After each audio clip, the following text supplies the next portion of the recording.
అందరికీ praise lord. సమయం ఇచ్చిన దేవునికి వందనాలు చెల్లిస్తున్నాను.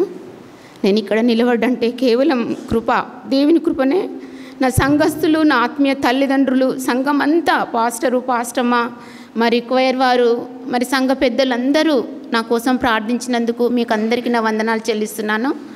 నేను సాక్ష్యం ఏంటంటే, నాకు ఒకసారి వర్షంలో నేను డ్యూటీలో పడిపోతే మొత్తం నా కాలు స్వెల్లింగ్ వచ్చి వాసిపోయింది.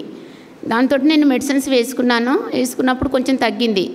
మళ్ళీ మేము పైన ఉంటాము, బిందె ఎత్తుకొని వాటర్ తీసుకొని పోయేటప్పుడు కొంచెం బిందె ఇట్లా సడిలినట్టు అయింది, వీపులో పట్టుకున్నట్టు అయింది. అయితే దాన్ని కూడా నేను మెడిసిన్స్ వేసుకున్నాను, తగ్గుతుంది అనుకున్నా, కానీ అంత ఇంట్రెస్ట్ పెట్టలేదు. సడన్గా నాకు ఏమైందంటే ఇక చాలా బ్యాక్ పెయిన్ వచ్చి బ్యాక్ నుంచి ఇక్కడ థై వరకు నొప్పి వచ్చి చాలా నడవలేని స్థితిలో ఉన్నా. ఒక కాలు వేసి ఒక కాలు తీయలేని స్థితిలో ఉన్నప్పుడు నేను డాక్టర్ దగ్గరికి వెళ్ళినప్పుడు డాక్టరు మెడిసిన్స్ రాసిండు, వేసుకున్నా తగ్గింది. ఎక్స్రే రాసిరు, ఎక్స్రే తీసుకుంటే కొంచెం ప్రాబ్లం ఉందని చెప్పారు. అందులో మళ్ళీ తర్వాత సిటీ స్కానింగ్ రాసిరు. సిటీ స్కానింగ్ రాసినాక కూడా వెన్నుపూసలో కొంచెం నరం ఇట్లా బ్రేక్ అయ్యింది, స్వెల్లింగ్ వచ్చింది, దానికి రెస్ట్ తీసుకోవాలి అని చెప్పారు. అయినా కూడా తగ్గలేదు. మళ్ళా పిటి స్కానింగ్ రాసిరు, అందులో కొంచెం క్లియర్ అనేది తెలిసిపోయింది. కానీ చాలా హాస్పిటల్ తిరిగిన, కానీ కేవలం దేవుని కృపతోటే నేను ఇక్కడ నిల్చున్నాను. దేవునికి స్తోత్రములు. దేవుడు నాతో పదే మాట్లాడుతున్నాడు. వాక్యం ఏంటంటే మత్తయి సువార్త 6:6లో రహస్యమందు చూచున్న నీ తండ్రి నీకు ప్రతిఫలం ఇచ్చిన అంటున్నాడు. మన దేవుడు రహస్యాలను చూస్తాడు, కానీ మనుషులము హృదయాలను చూస్తాం, మనుషులను చూస్తాం, కానీ దేవుడు ఏమంటుంటే రహస్యాలను చూసే దేవుడు. అందుని బట్టి దేవునికి వందనాలు చెల్లిస్తున్నాను. కీర్తనలు 78:13లో ఒక వాక్యము, దేవుడు పదే నాతో మాట్లాడుతున్నాడు. ఆయన సముద్రమును పాయలుగా చేసి వారిని అద్దరికి నడిపించెను. ఆయన నీటిని రాశిగా నిలిపెను. పగటి వేళ మేఘస్తంభంలో నుండి, రాత్రి అంతయు అగ్ని స్తంభంలో నుండి ఆయన వారికి త్రోవను చూపెను. అరణ్యములో ఆయన బండను చీల్చి సముద్రమంతా సమృద్ధిగా వారికి నీరును త్రాగించెను. ఇదే వాగ్దానం వస్తుంది. ఏంటంటే దేవుడు ఒక అరణ్యను చూపిస్తుండు. నాకు అరణ్యంలో ఒక బండను చూపిస్తుండు. ఆ బండను చీల్చి అందులో నుంచి సముద్రమంత సమృద్ధిగా నీరును త్రాగించుటకు ఇస్తున్నాడు. ఒక బండలో నుంచి వాటర్ని రప్పేయడానికి ఎవరికి శక్తి లేదు, దేవునికే శక్తి ఉంది. నాకు ఒక వ్యాధి వచ్చింది, ఆ వ్యాధిని మార్పడానికి ఎంతమంది డాక్టర్కి తిరిగినా కానీ అది నయం కావట్లేదు. కేవలం దేవుని పాదాలు పట్టుకొని, తండ్రి నేను తల్లి గర్భంలో పిండంగా ఉన్నప్పుడు నన్ను నిర్మించుకున్నావు, నన్ను చూయించుకున్నావు తండ్రి, నీ ప్రణాళిక, నీ ఉద్దేశం ఏమైనదో నాకు తెలియదు ప్రభా, నువ్వే నన్ను ముట్టాలి, స్వస్థపరచాలని దేవుని పాదాలు పట్టుకొని ఎంతో మూలుగులతో ప్రార్థించినప్పుడు ఈ బండనే చూయిస్తుండు. పెద్ద బండ కనిపిస్తుంది అక్కడ.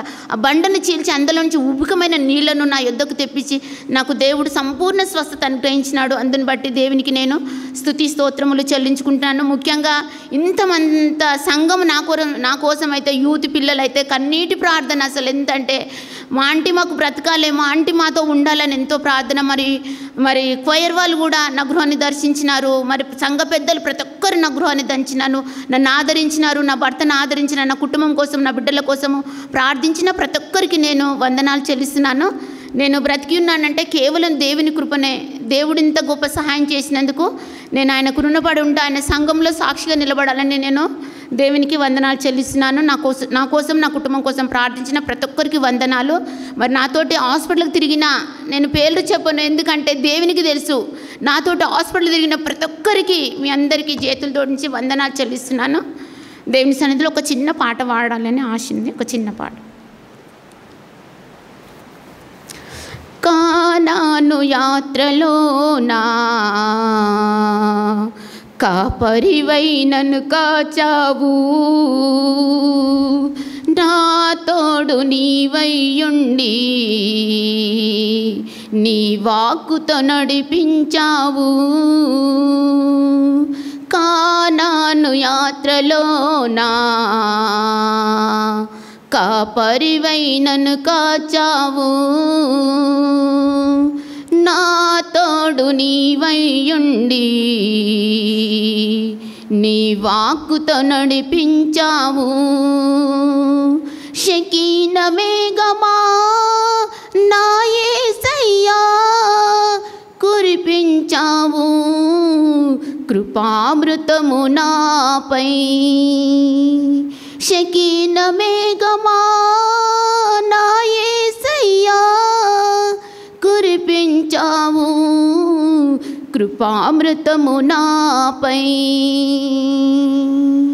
ముందెన్నడు నేనెరగని క్రొత్త మార్గములో ఊహించని కష్టాలు ఎదురైన వేళలో, ముందెన్నడు నేనెరగని క్రొత్త మార్గములో ఊహించని కష్టాలు ఎదురైన వేళలో, కష్టాలలో నాకు వినయము నేర్పించి క్రమపరచి నన్ను నీ చిత్తము నెరవేర్చావు. కానాను యాత్రలో నా కాపరివై నన్ను కాచావు. నా తోడు నీవైయుండి నీ వాక్కుతో నడిపించావు.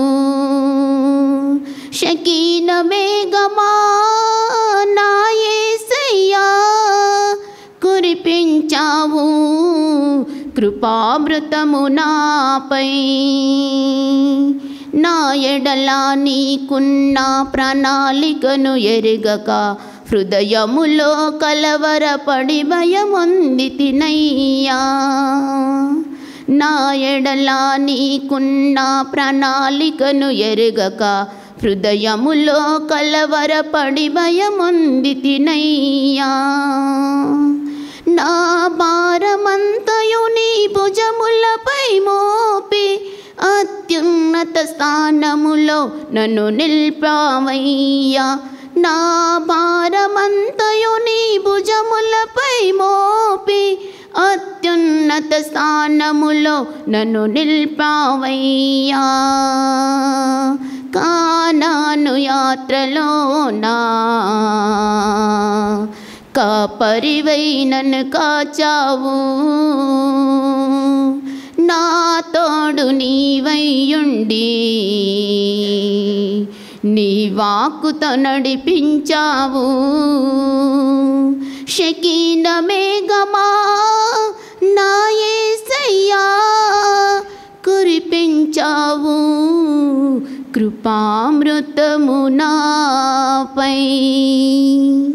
సమయం ఇచ్చిన దేవునికి పాస్టర్ గారికి వందనాలు చెల్లిస్తున్నాను. మరి ఈ సాక్ష్యాన్ని బట్టి దేవునికి వందనాలు. నా కోసం ప్రార్థించిన ప్రతి ఒక్కరికి వందనాలు చెల్లిస్తూ చిన్ని సాక్ష్యాన్ని దేవుడు దీవించింది కాక. ఆమేన్.